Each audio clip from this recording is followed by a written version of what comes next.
All right. So Minnesota beat the Green Bay Packers 34-31. Minnesota gets back up to 500 at 5-5. Green Bay falling to 8-3. So Aaron Rodgers, he ended up completing 70% of his passes, 385 yards, 4 touchdowns, didn't throw an interception, was sacked twice, and had a quarterback rating of 148.4. Now on the ground, A.J. Dillon led them with 11 carries, 53 yards, and 4.8 yards per carry. As a whole, 95 yards and 5 yards per carry, no touchdowns on the ground. Valdez Scantling actually led them in yardage and targets today. Only caught 4 of them, but 10 targets for 123 yards, the 175-yard score, and a 30.8 average.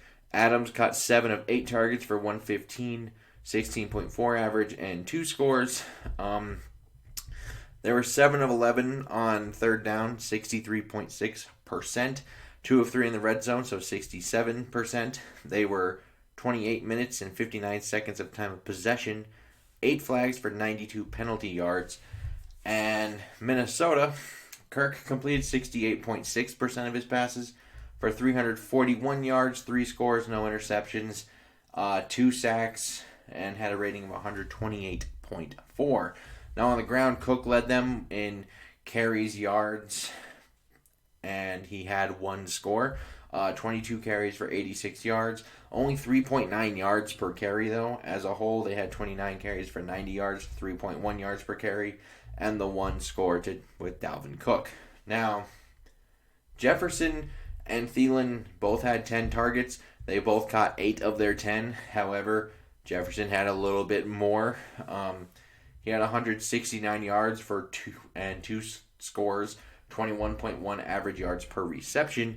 Thielen 82 yards and also had a score, but 10.3 yards per reception. Conklin chipped in for 3 catches for 35. Cook 3 of 4 for 29. And they were 9 of 13 on third down. That's 69.2%, which is by far their best mark of the year. They were 3 of 4 in the red zone, which is 75%, even though they kind of intentionally didn't convert that last one. 31 minutes and 1 second time of possession, 3 flags for 25 penalty yards, and there were no turnovers in the game, which is a little bit surprising. Now, on to my real thoughts here. So offensively, I'm actually liking the kind of like the shift in play call style, I guess is what you would call it, these last couple of weeks here. We saw them get a little bit more aggressive against the Chargers. We saw them be a lot more aggressive today. Jefferson, Cook, and Thielen touched the ball a total of 42 times today, which is by far a much better number than what it was at before, where it felt like they were only trying to get Dalvin Cook the ball, and it was like, hey, get your other guys the ball who are good. That might be a thought. I still think this interior offensive line needs to be completely redone. I know people were talking about Mason Cole being like, oh, bench Bradbury. You kind of saw why Mason Cole's a backup today. And Ezra Cleveland had a rough day. I think Darisaw looked like a rookie today, but those days will happen for him. He's still only got a handful of starts under his belt. So those will happen, and this is both in pass pro and the run game. It was just all not very good. Defensively, there wasn't much of that today. I thought Rodgers had way too much time just sitting back there. He could unload at will, it felt like. And then if you take out Jordan Love's kneel right before halftime, the Vikings actually allowed 5.3 yards per carry on the ground in this game, which is not good. Rodgers had nearly 12 yards per attempt today, 11.7 to be exact, and averaged 8.6 yards per play. So what does that mean? That means on the average pass attempt, Rodgers was gaining a first down on his average. And at 8.6 yards per play, that essentially meant it was, on average, second and a long one, which is not good. And I know there were a lot of flags the Packers had to kind of make it like 1st and 20, so then that 8.6 isn't quite as bad. but still, nearly 9 yards a play is ridiculous, and they need to get that fixed. Just now, all of that does need to get better. So overall, I do think it's good that the Vikings finally got consecutive wins over a quality opponent. Last week with the Los Angeles Chargers, and now this week against the Green Bay Packers. However, I still have issues. Because before the half, why are you running a sweep with CJ Ham to the boundary side of the field, trying to make your fullback outrun linebackers to the mark? And there was still 4 minutes and 57 seconds left in the half on their own 29. So they convert that and they potentially get some momentum, get a drive going. It's not totally inconceivable to think that they could run that thing down to about the 2-minute warning and at least try to add 3. And because of their ever so wonderful 2-minute defense, this ends up being a 10-point swing. So I'm still seeing issues like that where it's like it's just a situational football team part is not there.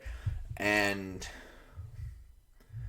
you even have at the end of the game there with 2 minutes to go, roughly about 2 minutes 10 seconds-ish, roughly 20 seconds maybe, they had the one-play touchdown to Valdez-Scantling.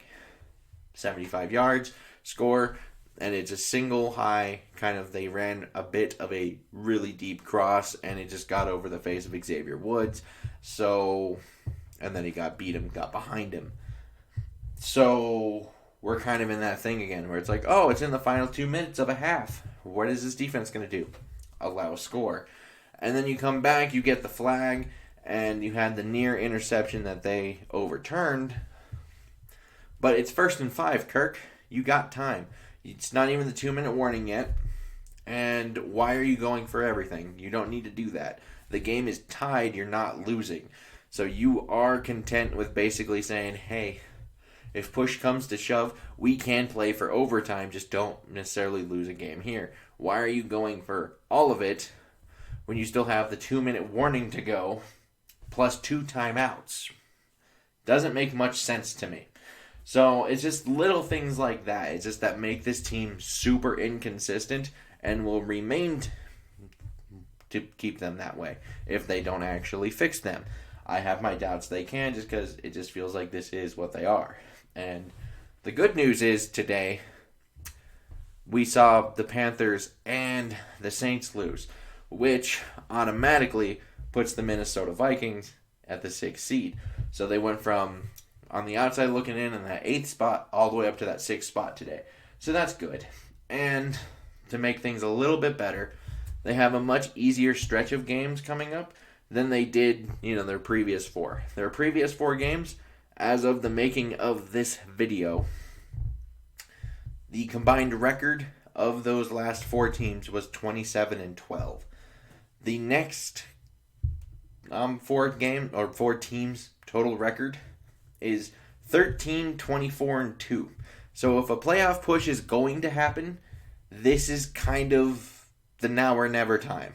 Know what you guys think down in the comments below. Like and subscribe. Super helpful. Until next time, I bid you all adieu.